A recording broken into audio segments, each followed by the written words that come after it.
Good evening, everyone. I'd like to welcome you to our Natural Area Management webinar series.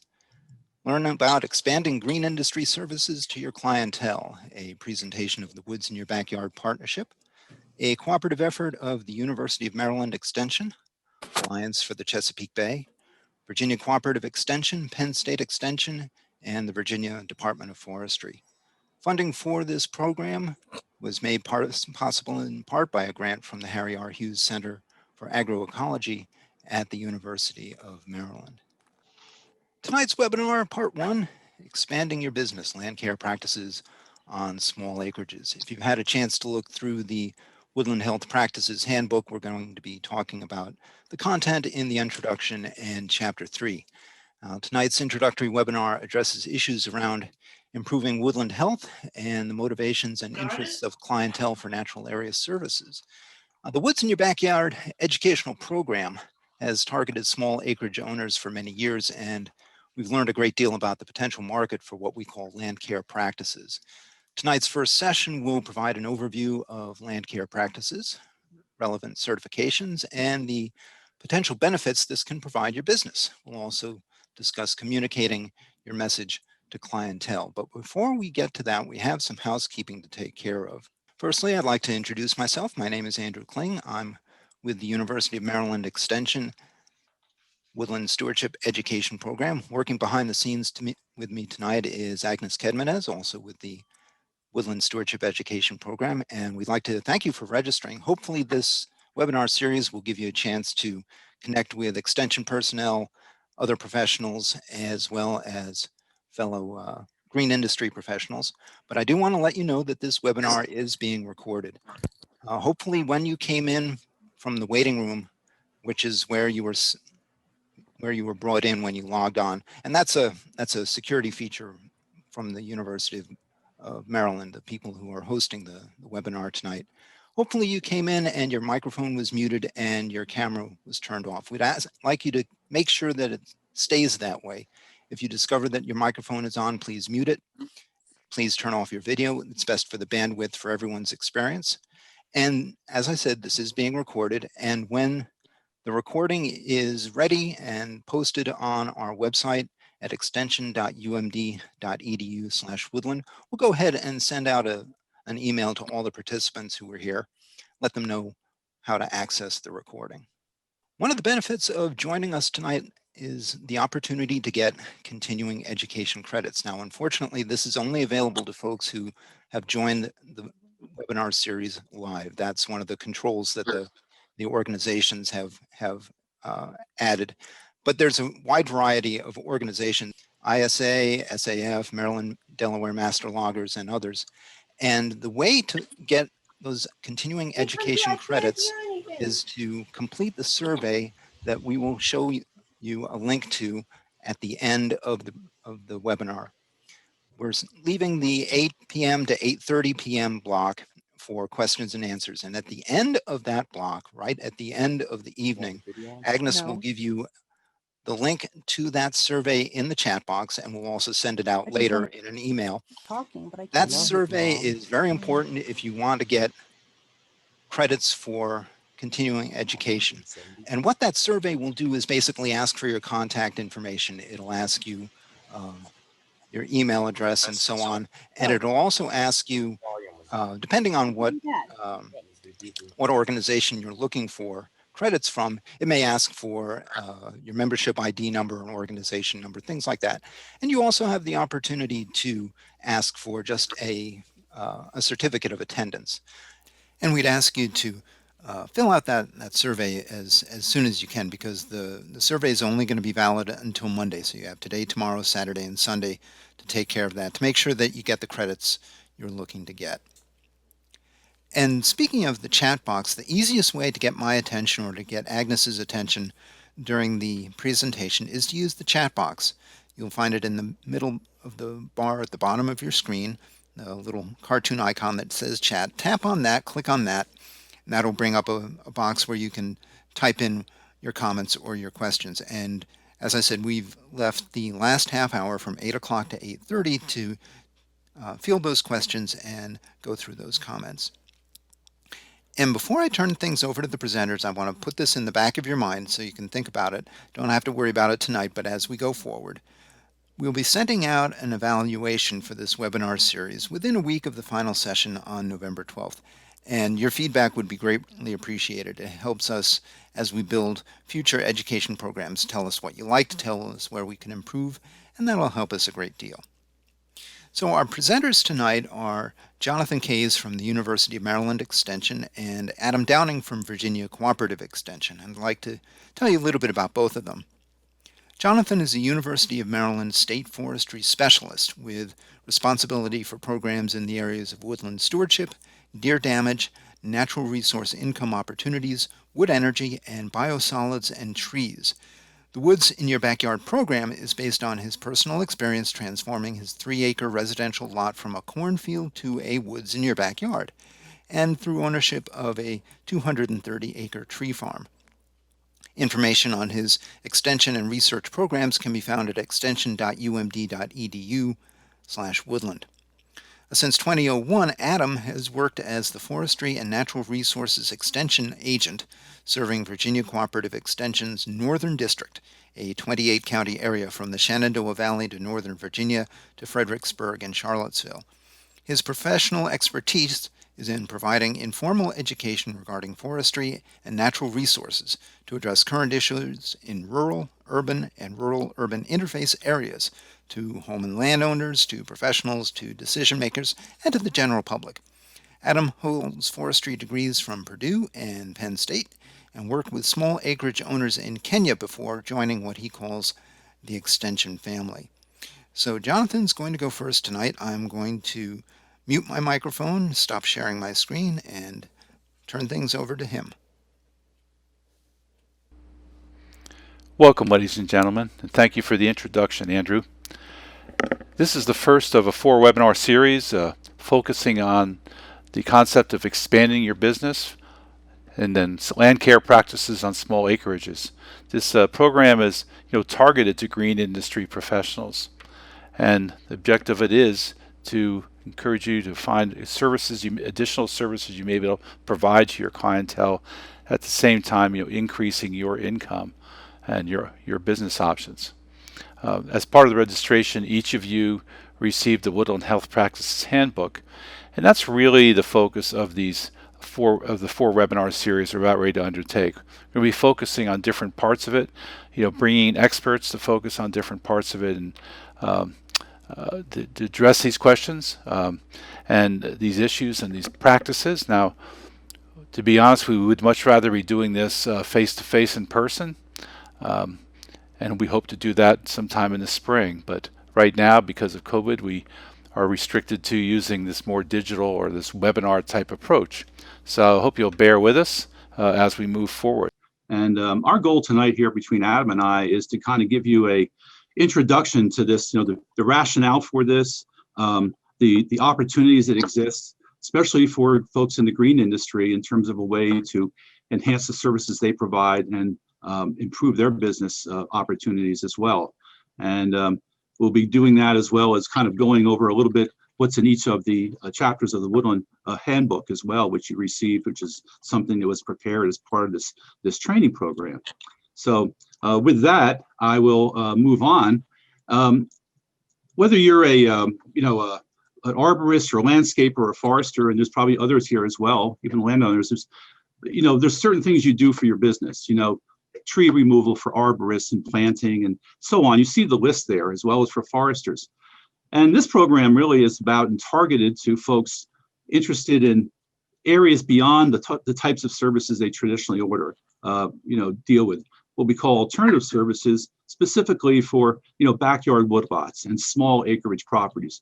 What are the opportunities there in terms of practices and services that can be provided? And what's the rationale behind, is there a demand for these things? And if you look at a Google map, this is from Howard County, Maryland, you see how parcelized the landscape is these days. And you can see some larger properties and wooded properties and more high density development. But, if we zoom in here, we start to see that more closely in, you start to see a mix of properties where there is agricultural land, or open land, as well as wooded land, as part of many of these properties. And I'm going to turn my video off, so it would help, or maybe Andrew could do that for me.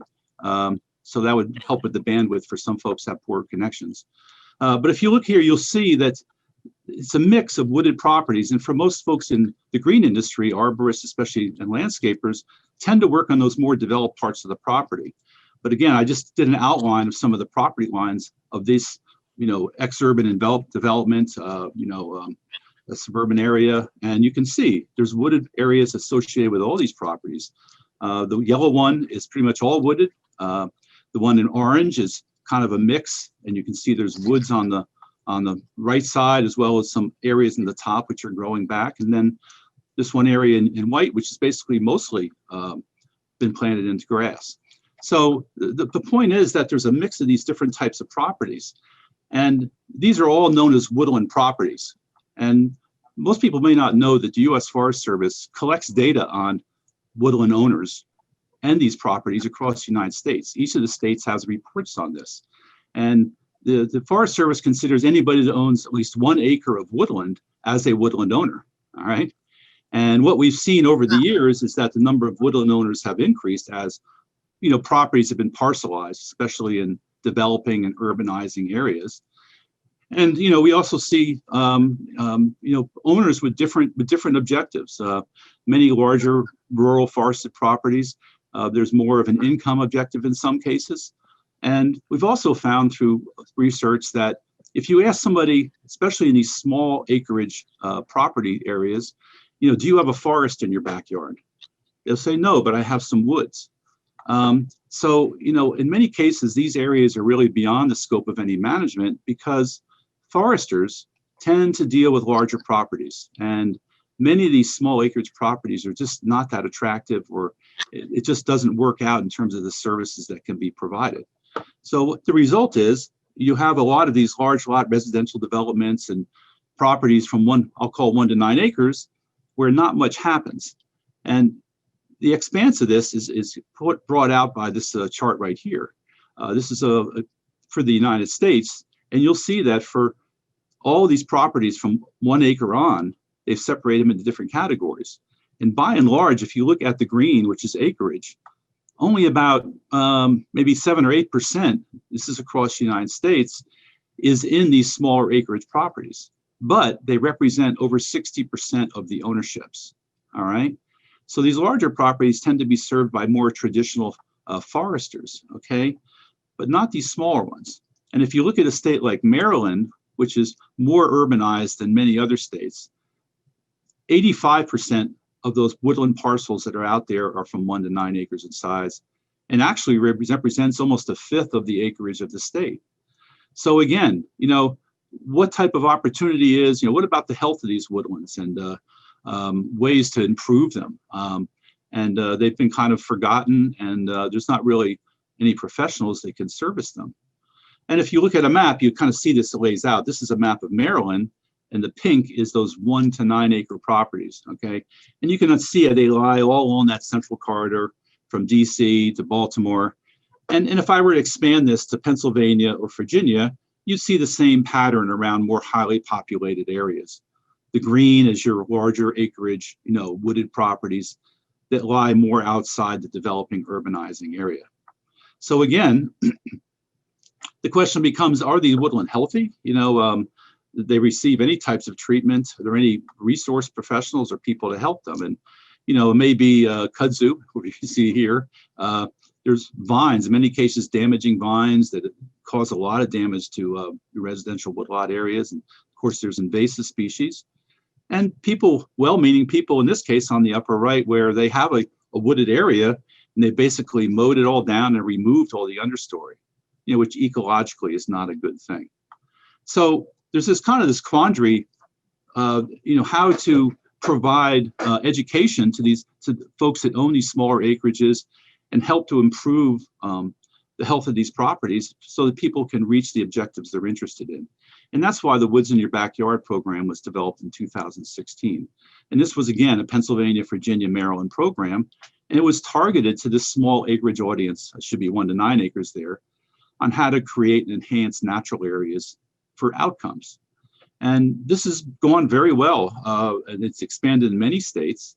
We've had a local delivery network, many times with trained volunteers and organizations. But the challenge has always been training and developing service providers, because like I said, many more traditional foresters aren't interested in working these properties. It's not economical to do so. And state foresters are typically restricted to properties that are at least 10 acres in size. So this was developed as a self-assessment guide. And the guide itself is divided into 5 chapters. And really what it is, it takes the user, and from for the people that registered in Maryland, 2/3 of the folks who registered actually purchased the book along with the Woodland Handbook that came along with the course. And I really encourage you to get into that, because there's a lot of knowledge in there, and some background material. Ecological principles are critical to understand, really help people understand how woods grow, how the woods develop and grow. And there's inventory that's done. And basically what it's a table-driven exercise where you go out and do a series of 17 activities, and you learn more about your property. You learn about land care practices, as we call them, that you can do to reach certain objectives. And there's case studies and other things that can help you along. So it's important to understand it's not just targeted to existing natural areas, but this whole issue of transitioning mode to natural areas. Because a lot of people have a lot of lawn. And, I'd be the first to say, how much does a customer want? Well, and I understand that for especially the landscapers, that's their bread and butter. And I love my lawn as well, but I think there's people, and I know there are people from things we get, feedback we get, that would like to have less lawn to mow. Perhaps they like to do some other things with the hours of the day. And it is, there is a cost to it. And to do this transitioning and to develop natural areas is not without maintenance and services that take it to make it happen. And that's a lot of the focus here of this training that we're providing, is teaching you how to do that. An opportunity for niche services, which you may not have dealt with before, but have an interest in providing your clientele. Now, the basic idea here when you look at a property is kind of looking at a property and the land use with 3 ways. You have your intensive use areas, buildings and sheds and manicured gardens and lawns and things like that, more manicured areas. And that's where most people are dealing with. But you also have these intermediate areas like lawns and gardens, and then existing natural areas. And when you look at these 2-3 acre paired plots right here, the question becomes, for that lot on the right, are there some areas of there that could be transitioned into natural area? And it could be planting trees, it could be allowing natural succession to take place. And what we know is the best bang for the buck really comes from adding on to existing natural areas along the border of that other property. And just to give you an example, that red star there with the arrow looking back, that's what this property looked like. It was a cornfield, okay? And the back 2 acres was not mowed. It was just allowed to come back. And after 16 years, natural succession, developed a woodland, okay? And things that could be done to make certain things, happen. And those are some of the things, the land care practices we're going to talk about to enhance it for wildlife, which is a prime interest of a lot of people. So the Woods in Your Backyard program also has, like I said, a section on chapter 2 on ecological principles, and about soils, how soils work. And it's really meant to be for, you don't need any background, you don't need any training in forestry or anything. There's no jargon in here. This is really for anybody that can pick up and read this and understand it. Basics of wildlife ecology. And I really encourage you to go back and to look at this, and also to use, if you're a landscaper or in the green industry and have clients, those that are interested would benefit a great deal by purchasing this resource and reading about it, which would motivate them to want to do some things on their property. So, the idea is divide a property into different habitat units, which you see identified here by things you would readily recognize in most cases, whether it's woods, young woods, old, pine, hardwood, lawn, and so on and so forth. And, it takes you through a series of activities. One of these is to draw a map of the property of these different habitat areas. And you as the self-assessment guide, go out and, learn this, gather information. And this is something in the original guide and that the landowner can do and learn from.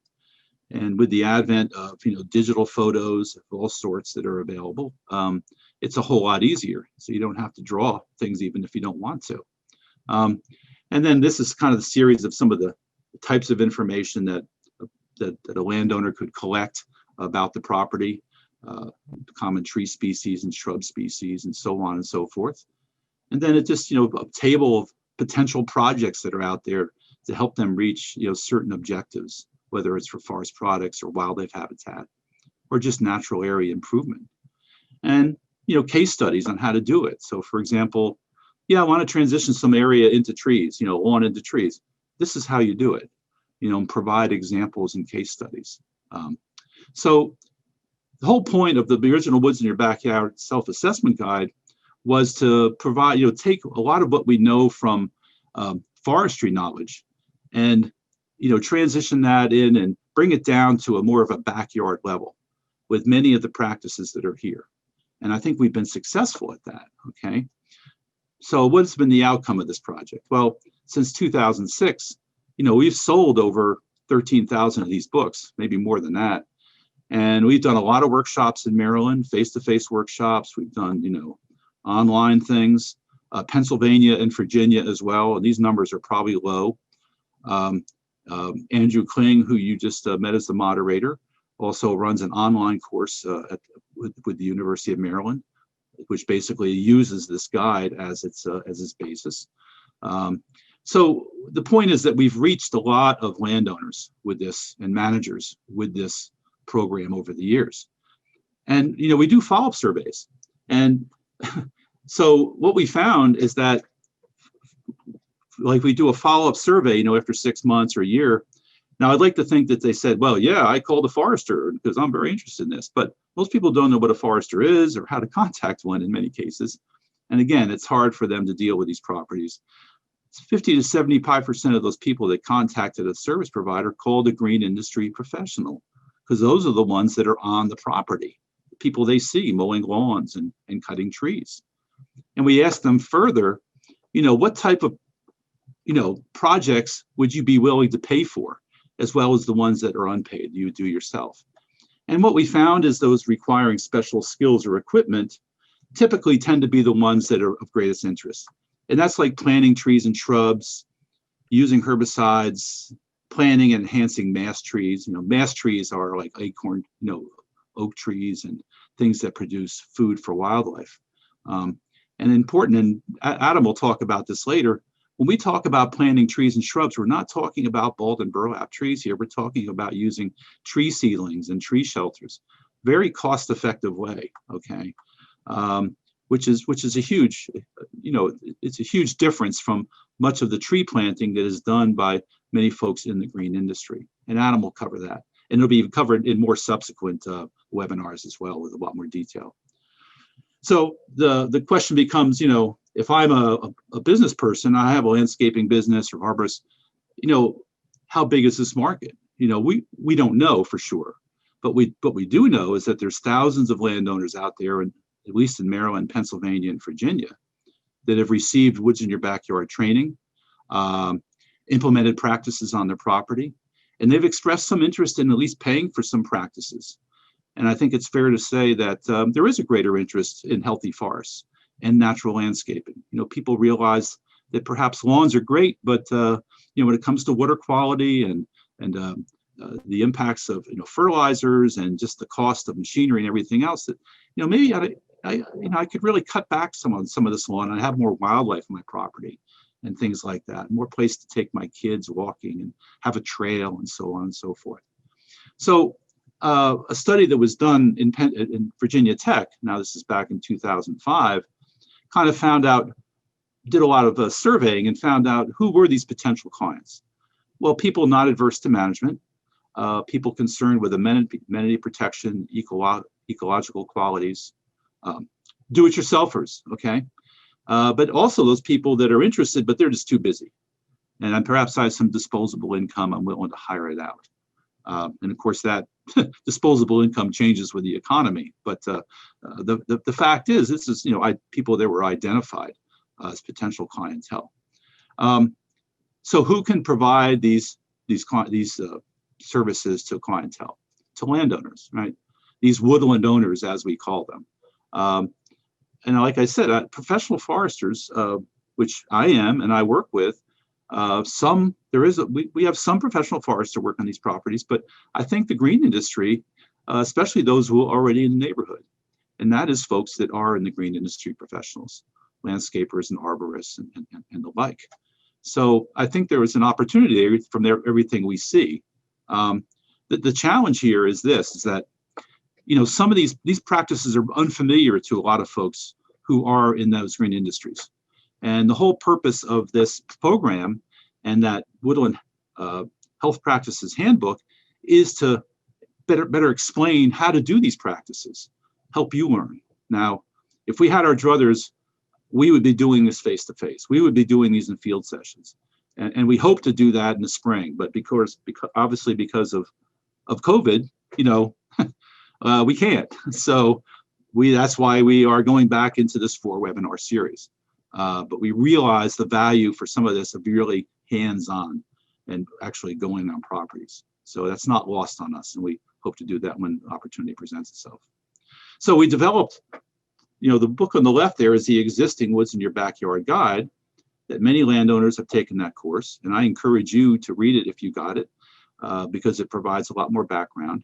And then the new Woodland Health Practices Handbook, which basically is kind of a user's guide, a practitioner's guide, and for this 3-state program. And the goal is to expand woodland health services for landowners and improve income and services offered by green industry professionals. And we realize that these things aren't going to happen if there's not money in it. So the idea is to find out things that may fit with people's business model, and they might have certain clientele that respond to some of this. We also developed what's called a Woodland Health Assessment. And this is meant to be used as a tool by folks with clientele. And really, it's basically helping them discern issues of high concern on their property, by opening their eyes a little bit. And again, this is much better done in person for training with folks on this webinar, but we can't do that right now. So let's step back a little bit and let's look at the handbook. Okay, this has taken a couple, year and a half or so to put together. It's at 85 pages. It's full color. It's it's hefty. It's meant that you can take it with you, and it's not going to crumple up. And it can be purchased separately. But we think that really provides a lot of that knowledge that's necessary for you to learn how to do.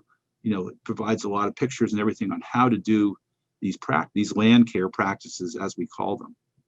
And we developed a new acronym, WHP, so that those in the green industry are now Woodland Health Professionals. And the book itself is divided into 5 chapters. The Woodland Health Ecology there's some principles of succession, using the assessment to educate and motivate, and that has to do with that checklist I mentioned, communicating your message. And by and large, the largest part of this book is the actual land care practices, how to do these things, a lot of pictures. And finally, how to develop a simple land care plan, a template that you could provide to a client. It doesn't take a lot of time or effort, but it provides a range of potential projects. And then for those that they're interested in, you can provide more detailed financial estimates and stuff like that. And of course, the other resources and stuff that we have to go with this. So I'm going to touch on a couple of things, and then Adam's going to finish up the rest. But I just wanted to talk a little bit about chapter 1. We spent a chapter talking about succession. So why is it this important? This is kind of the overarching theme, really, of what you're doing in woodland management, is you're managing succession. And if you think about it, like I showed you with that other picture, and that backyard was actually mine, natural areas change over time, whether or not you do anything to them, as you see from these series of pictures here. It goes from an old field, things come in, and it grows into maturity. And the point here is that you can alter that process of succession, all right? And there's wildlife implications for each of those, as I'll explain. But different trees come in. Those that require full sunlight come in first, and those that can grow in the shade come in later. But this is really important because this is what you're manipulating with creating wildlife habitat and other things. You're basically managing succession. Okay, and this is just a series of photos of an old hayfield. Okay, and what happens when it was abandoned. And this could be taking any place in the Piedmont of Maryland or Virginia or Pennsylvania. What comes in is the red cedar trees, as you see here. They need full sunlight, and they just kind of take over. And after a while, you start to see some hardwoods start coming in there, and that continues over time. And what happens is a lot of those hardwood trees start to overtop the red cedar, as well as you can see. There's also some Virginia pine here, and those trees that require full sunlight actually and can't keep up are shaded out. And over time, in this particular case, it becomes more of a hardwood forest till at some point it gets to this stage, and at some point you end up with a mature forest like this. So you went from an area that maybe had 10,000 trees to the acre with all those trees popping up to one that has 150. And that's the process of succession. It's the predictable change in vegetation communities over time. And we can alter that. And how do you do that?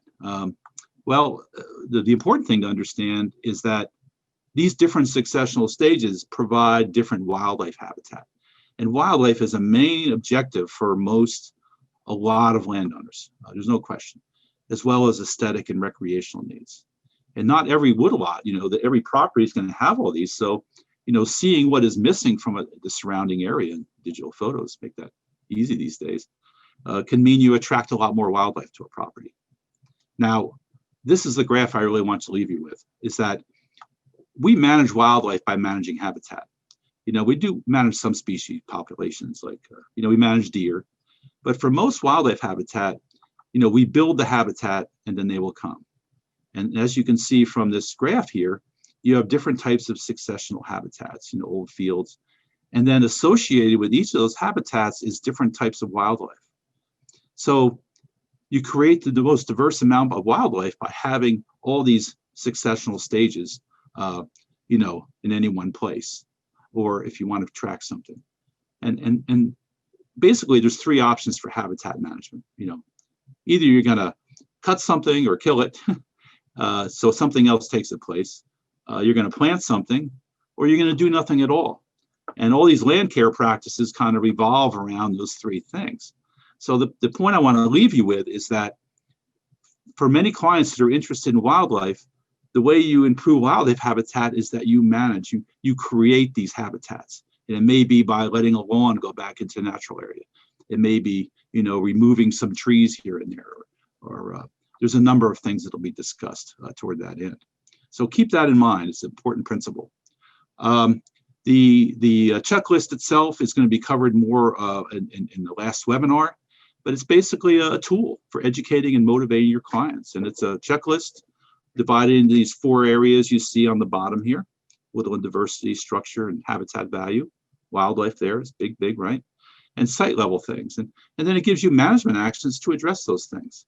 And I'm not going to go into a lot of detail here because you maybe have looked at this, but it uses this color-coded system, where you have like issues of higher concern for this specific thing, and it provides you some verbiage. So for example, here's the checklist items, and then these are some of the management things that can be done to address it if it's of high concern.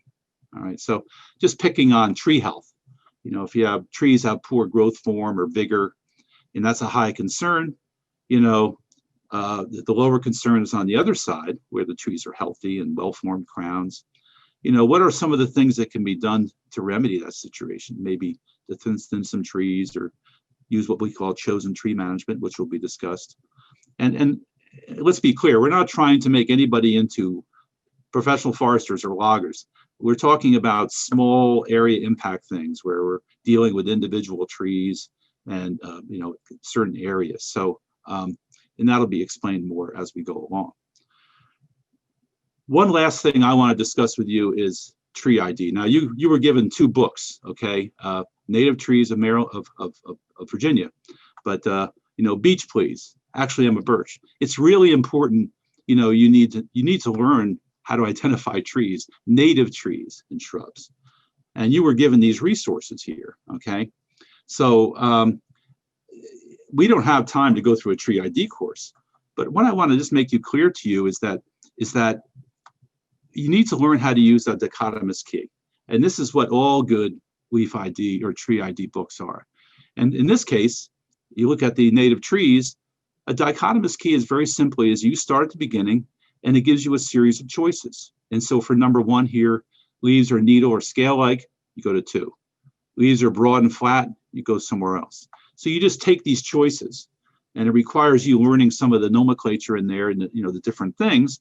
But what we start to find out is that it becomes, you can work your way and identify a lot of trees very easily by using these keys. And I've used these keys with many groups, people who have never identified trees. So it's a relatively easy to use one. And in the case of conifers, it might be the number of needles is really diagnostic. We know spruce needles are 4-sided. So if it rolls in your fingers, you know that it's a spruce needle, right? If it's flat, it's a fir or hemlock. But there's a lot of things that are included in this guide. And if we look at, in the case of deciduous trees, this is another part of the dichotomous key. It turns out there's a couple of key characteristics that really helps to separate out trees, deciduous trees. And they are these right here, whether it's alternate opposite branching, is it a single or a compound leaf? Is it a single leaf, or is it a long stem with a lot of leaflets on it? And then the type of margins. And as you look through these keys, you're going to see that you go from one to the other. Are the leaves opposite or alternate?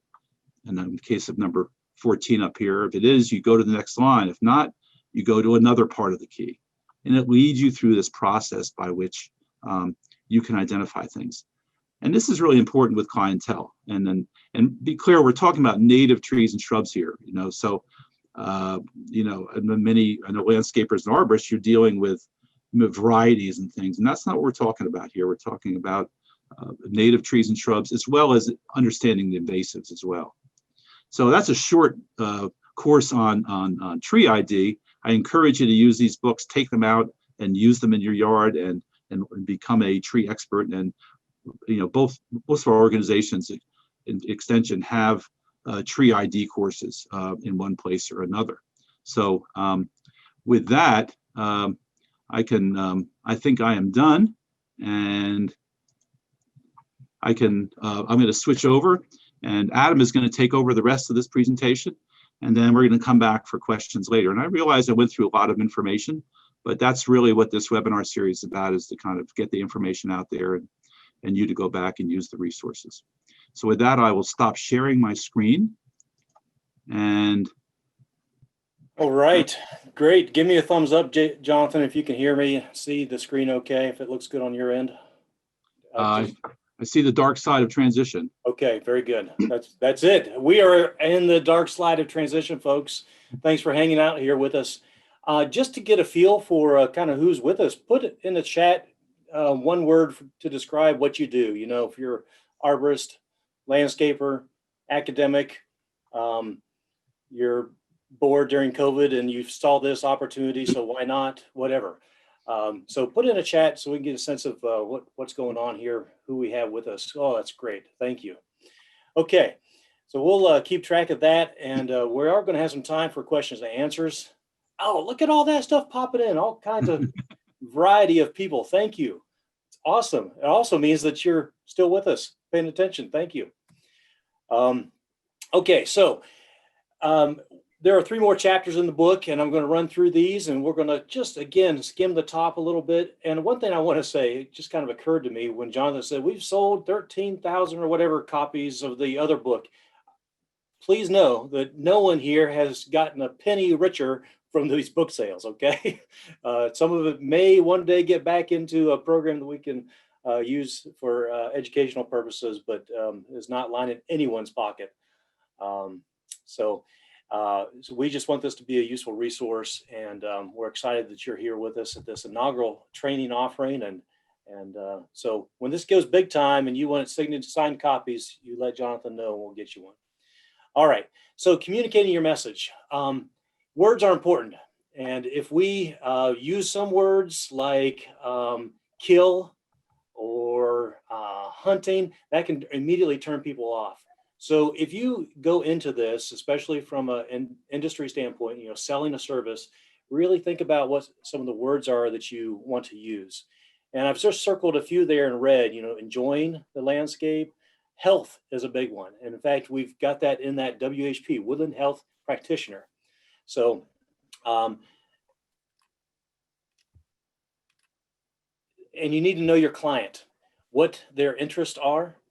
And so that takes some time. Ask them what they want to do. We always, as foresters, we're always like, first question to the landowner is, well, what are your goals? And usually it takes some time to help kind of develop those goals, help them articulate that so that you're both on the same page. And then you want to speak to those interests without the jargon.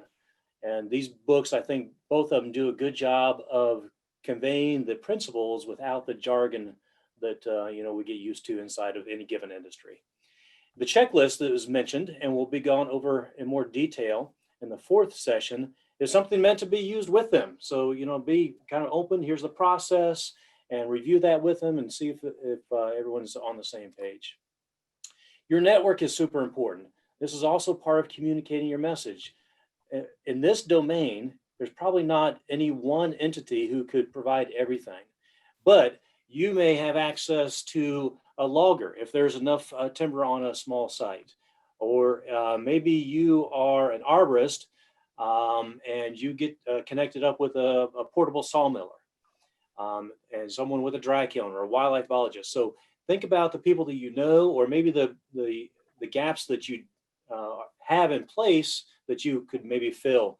And a good way to start filling those is to go to educational programs that are oriented toward landowners, because what we're always trying to do with landowners is get them connected with these other people. And that may be a way to help you build your network. And then just a note on credentials. We'll have a slide here towards the end that will list out, some of the organizations, associations that you might want to get connected with.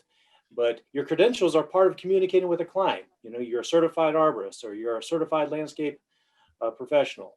And so get some of those where you can and make sure that you're utilizing those as you communicate with your clients.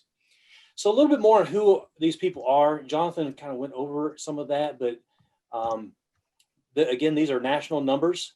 And so there are a whole lot. This is a huge audience opportunity, and not in acreage, but in people. And that's where your business line is, right? And so 2/3 of the parcels in the United States are in ownerships of less than 10 acres. And why do they own that? There's a number of reasons. Beauty and scenery, privacy, wildlife habitat, and protecting nature are the top reasons. And I see and hear that all the time from this audience. And even people who own more acreage cite these, but it's especially true with the smaller acreages. And so there's things that you can sell to help them meet these goals of theirs. Now there are, you can get a little bit more specific in different categories, audience, segmenting marketing to specific audiences. So there are some people who own this little, house or a cabin and a few acres, and they go there on the weekend or once a month. And those would be the retreat owners. There are some who really are interested in income, and they probably are going to be your larger acreages who are going to be managing timber and trying to get some income. But if there's something like that in someone who owns a small acreage, then some things like non-timber forest products or firewood might be of interest. Similarly, people who like to work the land, maybe they grew up in an agricultural area or even worked on a farm as a kid or grew up on a farm. And so there's this ethic, this drive to work the land, do stuff with it. And then there are people who are uninvolved. There may be an investment approach. So as you're talking with them, getting their goals cemented in your mind, you'll see how they may fit And so just think about that. Keep that in mind that there are going to be differences, but there's going to be a lot of similarities as well. One of the big similarities you will probably find is that people want the amenities. They enjoy the look, they want the privacy, some recreational opportunities. And so these are highly valued things. And what you can sell is that if you value these things, this requires management. A forest is not pretty all by itself. It's going to get choked out eventually, if it's not already, with invasive species. And people are more and more educated on that, one thing specifically. There's going to be perhaps a situation where there's too many deer. I saw a chat earlier where, wildlife becomes a problem. You build it, they will come, and then it's a problem.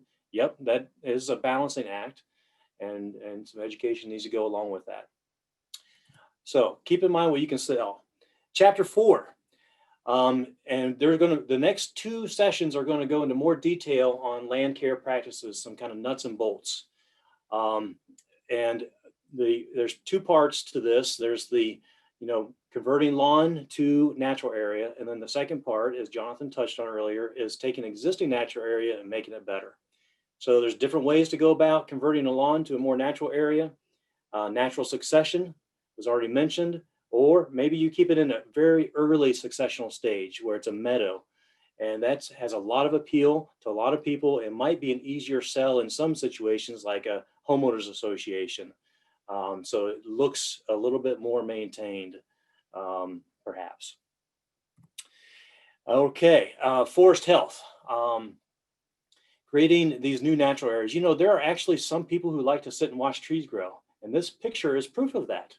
And I happen to be one of those too. But not everyone likes that, but you have some skill sets and some tools and some know-how to prepare a lawn for conversion, and that either might involve the intentional planting of trees or to manage the natural succession. I did that in a little area of some property I used to own and live on. And it was actually really hard. I was surprised myself to actually stop mowing. So if you're the one driving the lawnmower, providing that service to a landowner, that might be easier than them actually stopping the mowing. Old fields and privacy screen and trees, these are all critical, important habitats, old fields especially. Privacy screens, while they're planted to increase or put in place privacy, can add value to habitat for various creatures. And you can plant trees and then you can either mow that grass in between or you can let it go. There's so many different ways to go about this. In the picture in the upper right hand, you see an old farm road, and what used to be open is now growing up, but there are some tree tubes in there, so that there's been some intentional species selection to hope to have in that stand. Jonathan mentioned trees, planting trees. We're not talking about $100, $200 trees. We're talking about trees that are maybe $1 or less or slightly more, depending on how many and what species. And they're a whole lot easier to handle. But the other thing we're talking about is more trees. So Jonathan mentioned a natural succession. You might start with 10,000 trees per acre and end up with 150. So we're going to land in the middle with an intentional planting of around 430 on a 10 by 10 spacing. That can be adjusted, and you should consider your equipment if it is going to be mowed for the first few years to keep the vegetative competition down. Then make sure you've got plenty of space to get your equipment at least up and down rows, if not in between tubes. But these seedlings are much easier to handle, and if you lose some, well, you've just lost a few dollars in a few minutes because the planting is much faster and the material is much cheaper. And you've got some options as well with controlling that competing vegetation. Herbicides certainly are an option, and some of your clients are not going to be real open to that. In some places, in some cases, it may be on you to kind of sell that, especially when it comes to invasive species, because herbicides are often going to be the most effective and economical. But you also have an option in these planted areas to do that mowing, like I mentioned. So some way to kind of control that competing vegetation. If you're going to plant trees, they're going to need to get a jump for a couple years from the other vegetation. All right, put in the chat here another opportunity to engage. What species are we looking at, this woody species growing up in this field? And this slide did have pictures of a bunch of different species, but I decided to go with this one because it is becoming a real nemesis in many places. And I see some right answers. Yes, this is Callery pear, well known in the trade as Bradford pear. That's one of the cultivars, and there are many others now. And it has escaped sterilization. Actually, any one cultivar is sterile in amongst itself, but when more than one cultivar is planted in an area, then that becomes unsterile. Now we've got this big problem of these things coming up. So there will be invasive species issues. You can just about guarantee it. And the good thing for you in business is that a lot of landowners are really well educated on this, and they want to get rid of this stuff. They know it's bad, and they either don't have the confidence or the tools or the time or the energy to do it. And it's not hard to do. And this could even, in some cases, be winter work. All right, so if you do just let trees grow, or if you've planted them, then when the crowns close, you'll have a little bit better looking. Although better looking is not always what we're going for in terms of wildlife. Messy is good when it comes to that. But this note at the bottom that rights of ways and county ordinances, there may be some potential conflict issues there. So do need to do your homework or have the customer do the homework and find out what the deal is. And that's going to in some cases, dictate what your options are. Someone jump in. I saw someone mention that they are having trouble with audio. So interrupt me if need be, okay? All right, manage old field succession in young forest. Again, controlling invasive species. And around certain trees that you want to thrive, then perhaps opening those up. And that's what we call chosen tree management. And so this allowing succession to take place is definitely the cheapest way to start out, but you do have a little bit less control in what species are there.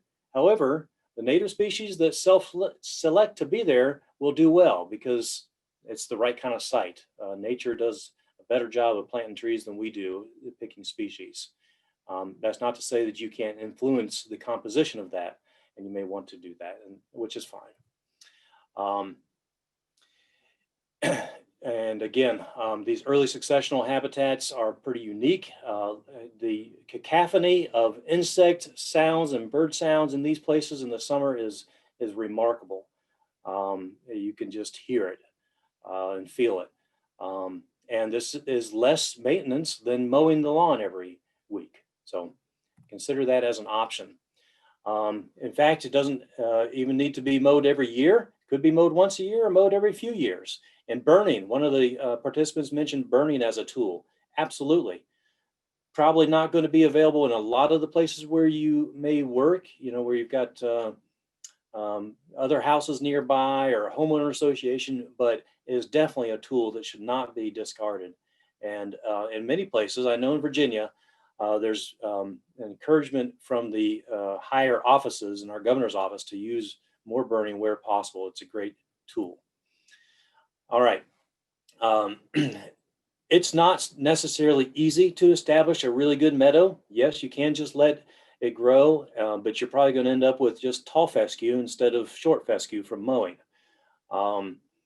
Over time, it may shift, but fescue is a pretty tough competitor. So if you want a high quality wildflower meadow or warm season grasses, then you're looking at getting rid of that, which is going to be chemical, and then preparing that and taking some time.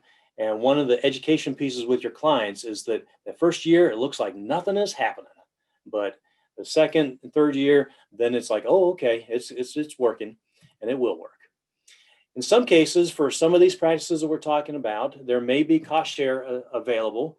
And this is a fairly common concept in natural resource management on larger acreages, whether farming or forestry.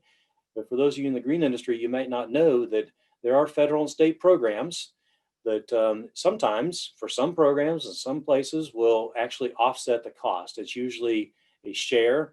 So you're sharing the cost, or the landowner would be sharing the cost with whatever entity it is. And And it might be a reimbursement situation. There's all various, it goes on and on and on, and it's a big alphabet soup.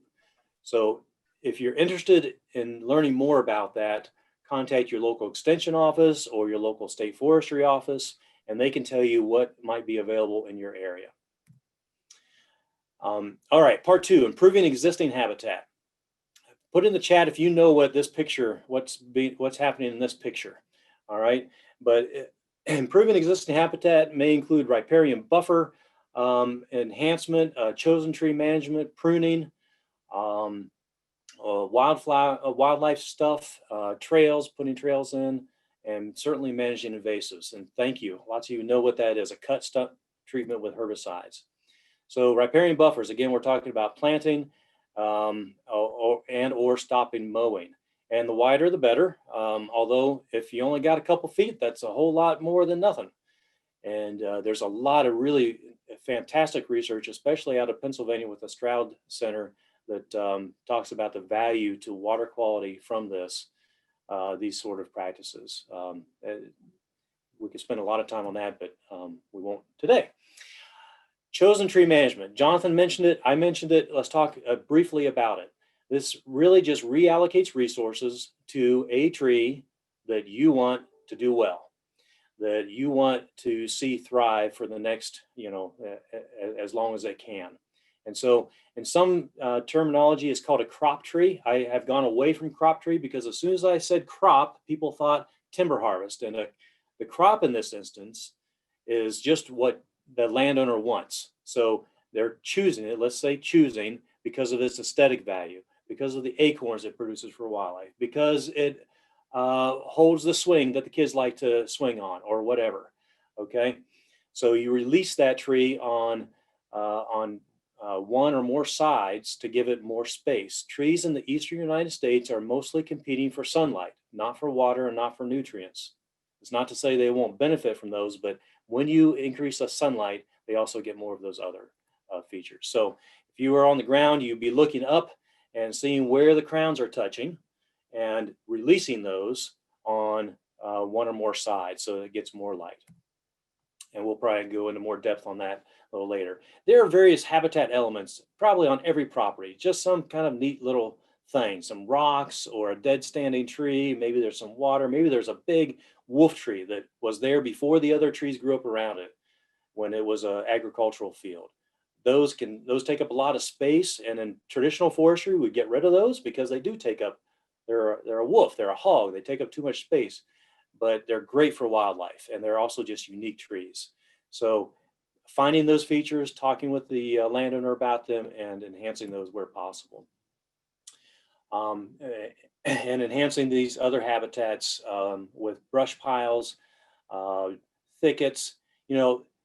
What we think looks nice is not what wildlife thinks look nice. So the messier, the better in general.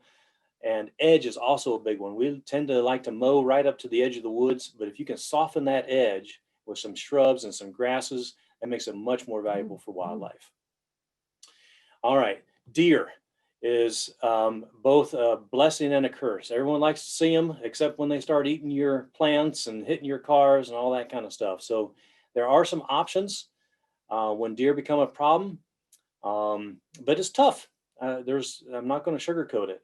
The picture on the lower right, there's very little regeneration under that stand, and that is often the case because of deer. And it should look more like what's on the left, where you've got little plants. So fencing is the most straightforward option. It doesn't necessarily have to be a chain link fence like is in this picture, but there are various fencing styles that will work to keep deer out. And someone with a few acres may actually be able to, that might be a reasonable option. It's not cheap, but on a few acres, it may be more accessible. A trail is going to be important. If they don't already have a trail, maybe you can help them get that laid out and actually put that in. And that gets them better connected with all the aspects of their property, going to various different parts. Is it a walking trail? Is it a mountain biking trail? Do they want to be able to drive on it? You may have to put in some water crossing features. So there's lots of different things to consider with that. All right, I'm going to move a little faster here because I know we're close to the top of the hour and we're reserving the last 30 minutes for discussion. But integrated vegetation management. So it's not just chemicals that we're talking about. There are other options that should be considered. And we'll go into more depth in this with David from Penn State, who's done a lot of work in this arena on integrated vegetation management. And those of you in the green industry are well acquainted with that concept. And your homeowners, your landowners will probably only know about that picture in the upper left-hand corner where you're spraying leaves to kill stuff. And there's a lot better options when you get to some bigger woody plants. And of course, knowing what the species is and what the label says you can do is key. But this is a great way to manage some vegetation, invasive species or other that you just want to do some manipulation with. Vines is probably one of the most aesthetically impactful things you could address for situations where there are very many vines. Grapevines, while they can be beneficial for wildlife and it can be fine to leave those for in a certain area, Virginia creeper, same thing, but most vine problems are actually invasive species, kudzu, Oriental bittersweet, Japanese honeysuckle, the list goes on. And so the opportunity to make a really great impact on that, a visual impact. You want to kill those vines, don't pull them out. You'll do more damage trying to get them out immediately, but they could be pulled out perhaps in a year or two when they start to kind of dry up and decay in the crown. All right, so we've mentioned a lot of things like planting trees, warm season grasses, killing stuff, landscape, bushes, native plants, blah, blah, blah, blah, blah. One thing that we found with this audience is they get hung up on these little practices and lose sight of what we're talking about and what's the benefit to the system is functioning, increasing the functionality, the benefit of these systems. So just want to challenge you to keep this in mind and not get, don't lose sight of the forest for the trees, as it were. All right, chapter 5, a couple slides and then we're done. This is simply a template to help you work with your client as a place to write down. You certainly don't have to use this. It is available electronically, but you're going to have a brief description of the property and talk about what the checklist resulted in, the assessment checklist, your recommendations, and a map. A map can be as simple as a hand-drawn map, or you can get fancy. Your choice. Lots of different options now with online stuff, which is great. Mentioned certifications earlier. These are some of the entities that either you are already part of or you might want to make some connections with. And we are working in various stages of having this in our respective states of a directory of service providers. We've got one up and running very nicely in Virginia, but I'll tell you what, there's a dearth of people who are actually servicing, targeting, or significantly offering services to this small acreage audience. So if that's something of interest to you, then we can certainly get the information to you to get on that list.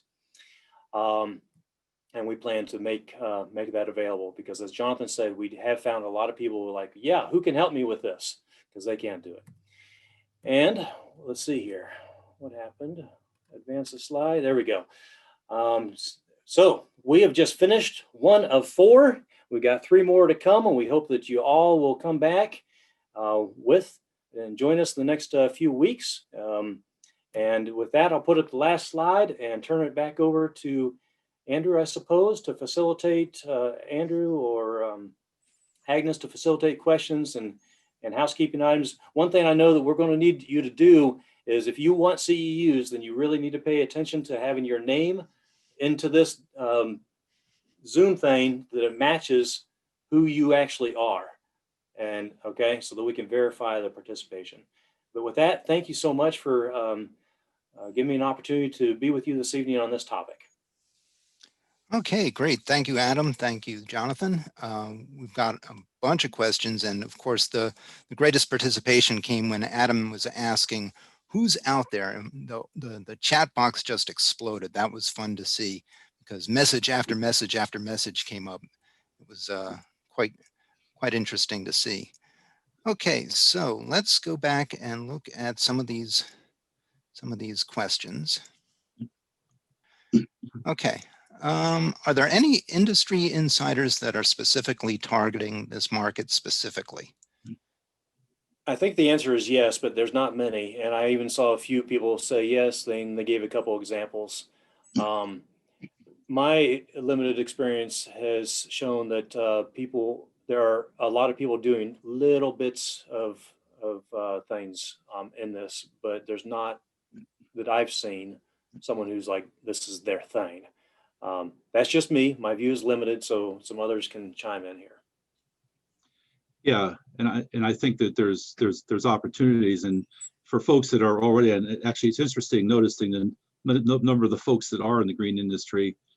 The place to probably start with this is to work with some of your own clientele that you know maybe have an interest in some of these issues or some of their natural areas, and see what their level of interest is. And one thing that wasn't mentioned is that a lot of these practices are things that can be done in the off season. You know, like a lot of herbicide work and trail building and preparation for tree planting and things are some things that can be done in the off season. So it's there is opportunity there as well. Okay, here's a question that has a bit of a comment attached to it. If you take a 5-acre big house lot with mostly grass around it and make it more diverse, woods, etc., you're going to attract a lot more wildlife, which can promote biological diversity, but can create issues with neighbors, deer eating plants, being hit by cars, attracting raccoons, foxes, possums, and bears in some area. We now even have them in Anne Arundel County, etc. Now, the landscaper who encourages diverse non-turf surface area has to be a wildlife biologist, and the neighbors are calling animal control, and the HOA is getting annoyed. Ideas, suggestions? That's a big one. That's a Pandora's box there. So I know I've dealt with this with some issues in where I am in Washington County, and a particular individual had 5 acres that converted a lot of it to warm season grasses, and got into it with a neighbor. And a lot of that actually resulted in a change in the local weed ordinance. And one way to avoid some of that issues with neighbors is to have a mowed buffer around your property. Whatever you do with allowing natural area to come back, make sure you have a wide buffer. That will help. But obviously there's gonna be some of these issues. I think we have to be realistic that obviously when we start creating more natural habitat, it is gonna attract more wildlife. And in some ways, this is a paradigm shift for folks, and it's just a different way of looking at your property. But I think you want to avoid. The other thing I'll say is that with some folks who have gone through the Woods in Your Backyard course, by going through that self-assessment, they have something that they've showed to their homeowner associations. It says, "Look, I'm not just some crazy guy. I'm not the crazy guy with the bathrobe out by the mailbox, letting his grass grow. I actually I have a plan here. This is based on good information." That might help. The only thing I would add, and I mean, this isn't going to be a big wow answer, but education really is a continual need in this arena. If it's a homeowner association, especially, approaching these things up front, and not that that's going to solve everything, but it can nip some things in the bud. So yeah, it's a challenge. There's no, there are going to be issues like that. True. Okay, thanks. Jonathan touched on the 3 basic options: planting something, cutting something, or doing nothing at all. And there was a comment that there could possibly be a 4th option, which is prescribed fire as a useful habitat management tool. Yeah, so there's a lot more interest in prescribed fire, but of course there's all kinds of issues with it when it comes to burning. Now, it used to be commonplace for people to burn their grass in the spring along the ditches and stuff like that. But the issue with prescribed fire typically is that's something that's done more in expansive areas. And when you get into small lot areas, that becomes very problematic because there's all kinds of things with smoke and other issues. I agree, it's a great tool, but I wonder if it's how adapted it is to some small acreage areas, unless you're maybe burning off a a field or something like that, or small areas. And I think that's the one thing you will see in the Woods in Your Backyard guide is there's information on Firewise. So actually creating a fire barrier around your home and making sure that if there is a fire, a wildfire, that it doesn't burn up to the edges of your home. But that's different, obviously, than prescribed fire, where you're purposely setting that to encourage regeneration and so on. Okay, there were a number of comments about Bradford pears and calorie pears, some of which I can repeat all of them. None of No. are- Let's get to some questions. Yes, and there was one. Someone wanted Adam to repeat what he said about Bradford's being sterile. Yeah, and actually, I saw that Adam Smith, I think, answered that in the text in the chat a little further down. But every calorie pear in and of itself, each cultivar is sterile, but together they are not. So you have one Bradford and you have one of something else, and they cross-pollinate and make a viable fruit. The other thing, I saw some chats in there about fire, and again, there's a lot of ordinances against, depending upon where you live, about having a fire, how close to structures you have to be, local fire department laws. So it's just a huge issue when it comes down to small lots, that it would really have to be highly dependent on where you are. Your neighbor may not like it if you burn their shed down either. So.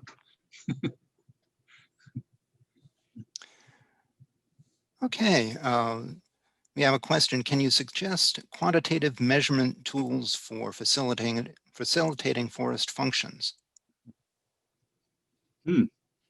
Yes, this.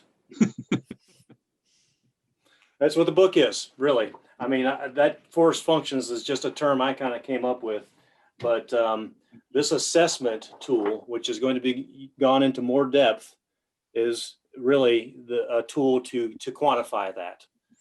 It's a little bit qualitative, but it is assessing it, grading it, whatever you want to call it. And I would make this example of, Adam and I have talked about this. How do you know that you're in a natural area? What is it about it that makes it a natural area?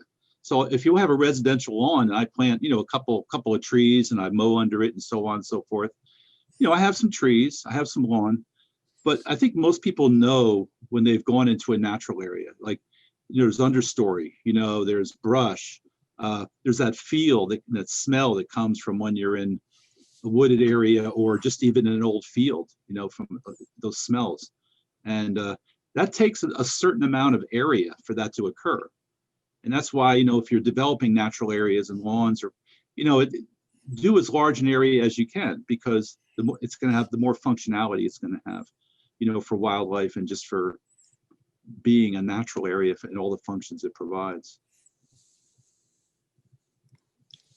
Now that's very qualitative. You feel it.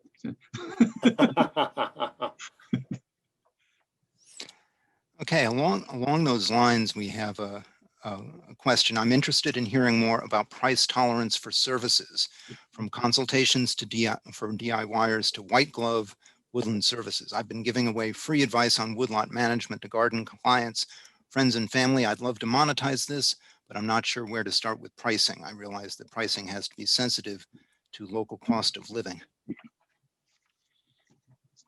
So we provided, some one of the chapters there about, how you can price these services, and I've heard different things. I mean, it could be a project, it could be a job. If it was like a tree planting, it could be that a client says, yeah, I'm interested in having some invasive control or doing something like that, and I have so much money. So, what is your hourly charge to do invasive control, for example? And I've heard some numbers related to that. But I think that's a great question. For example, if a client wanted you to put a trail in, you would have to estimate how much time it might take and the equipment you needed. And but I think the bigger question you're asking is, yeah, so how much do I invest in this consultation that I'm telling them what to do and then they're not paying me? And that's a great question. I can't necessarily answer that for you. I don't have anything to add to that. Try it out. I mean, think about in our lives, just do we do things, somebody comes and gives you an estimate for something, and that, that land care plan is something like the idea of that is to kind of give some ideas, but not to give a lot of details. And then, if they bite on certain things, you can provide a more detailed estimate. And maybe you don't use the plan, you just do it verbally. Okay, next question. I have heard that there is a new law in Virginia governing application of fertilizer on residential properties. Has it come into force, and what's its intention and effect? Yeah, I mean, it's big in Maryland, and basically there's no more phosphorus in fertilizer in Maryland. And that's pretty much, I think, in Virginia as well, isn't it? Because the fertilizer manufacturers had to change. They don't make different types of fertilizer. So, and that's the fertilizer law that was in Maryland. It's pretty much taking place. I think that's really tied to the Chesapeake Bay. Absolutely.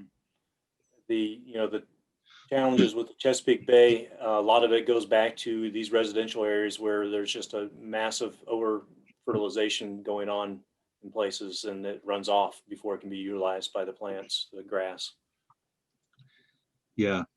And I see a comment from Sarah here. It says, I'm over free consultation, coming back to our previous question. It's more about packaging and pricing services. And I think trial and error, interactively dialing it in is the way to go.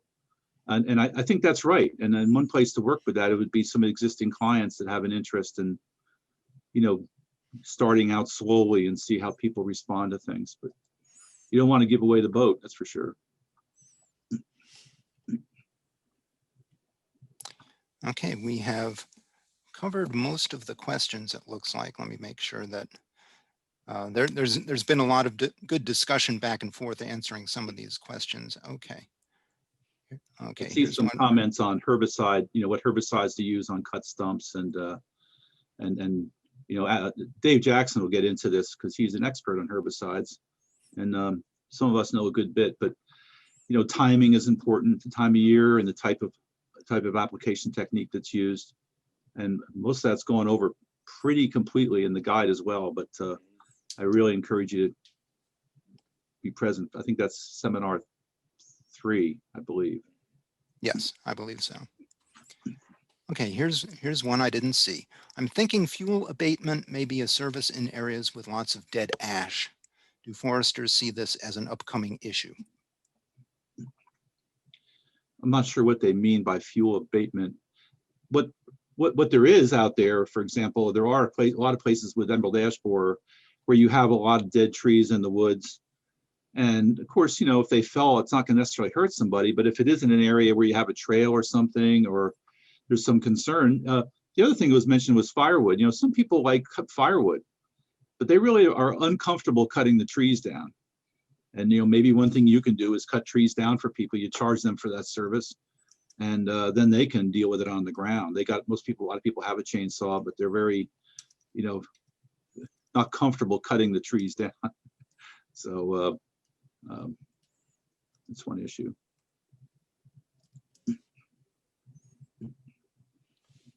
I see a question about certifications. I brought that up, but didn't really get into it. So one thing that comes to my mind is sharp logger.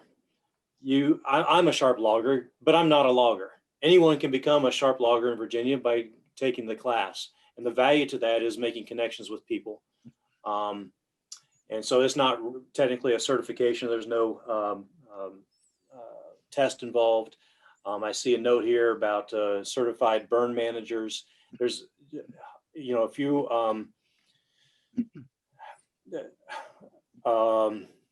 you could become a master naturalist. That's not really, you can become a certified master naturalist as a volunteer program.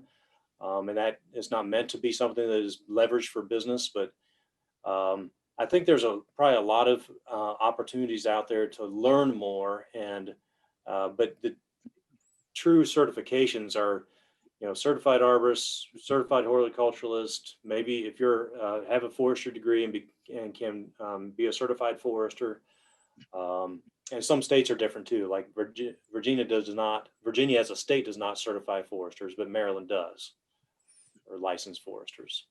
So the other thing that we should mention is that when we get into herbicide applications in natural areas and woodland areas, for a lot of landscapers have a pesticide, commercial pesticide applicators license for turf. But in most states, it would require getting a commercial license in commercial forestry certification to do those herbicide applications. And believe it or not, there's not that many people with herbicide applications for forestry operations. There's a lot with turf, but so at least I've heard that from people. And I'll just come back to a couple things I've seen here about giving away services. Is that another way to do this is to look at that checklist as perhaps a service that's has a cost to it. Preparing that checklist with the client is something you allocate a certain amount of time, and there is a charge for that. And so they get something from that, or get a land care plan with it or something. So you're not just giving away a service. And one other comment I see here about using Tordon RTU as a cut surface herbicide. And I would just be very careful with Tordon. Tordon is a herbicide that leaches. It will leach out of a root system, and you can cause damage to adjacent trees. So there are other herbicides that are better used for that. Jonathan, thanks for bringing up the certified pesticide applicator. That's probably a big one. And this arena gets into an interesting situation where we've got, is this forest or is this someone's yard? And if you want to be safe, then you just have, both categories. What type of insurance should one have? Well, if you're in business, you need insurance. So, I mean, that's just the cost of doing business. And I will just, add a few more comments about this directory. Part of this project is to develop, now Virginia actually has a directory like this already of service providers. Maryland does not, and we're looking at developing one as part of this project as well. For those that want to, and maybe each state will do that. And again, distributing this out to people who have gone through our programs and saying these are service providers that at least have had some level of training or received materials, and hopefully can encourage them to contact folks on that list. That's not done yet. At least in Maryland, it's not done. In Virginia, I believe they have that available already. I don't know about Pennsylvania. I don't think so, but maybe they do. One of the future speakers will be from Virginia Department of Forestry, and he may mention that, but yeah, and he just put the link in there. So if you're from Virginia, go check that website out. And if you think you've got something to contribute, then there's a mechanism to do that. But we're pretty close to 8:30. So Andrew, do you want to give the final closing instructions once again in terms of CEUs and all that? Sure. Agnes, if you'll go ahead and put that link in the chat box, I will remind you that completing that survey is for folks who are looking to get continuing education credits. And if you don't get to the link today, we will follow up with a message to everyone who attended and give them the link there as well. Go ahead and fill in your contact information. Let us know which organization you want to get the credits from.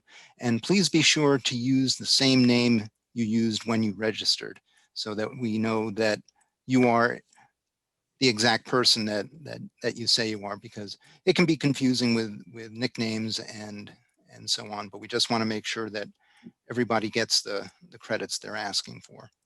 I would also mention that, I don't know about for Adam, I know for myself, if folks have follow-up questions or things they want to contact us, I think, we provided our contact information.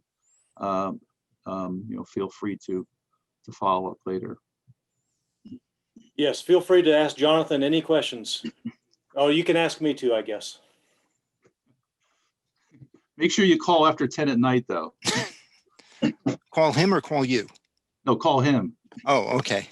Just wanted to be clear. It's been fun, folks. Thanks. Yeah, We look forward It to has seeing been you. fun. I Okay. hope you got something out of this.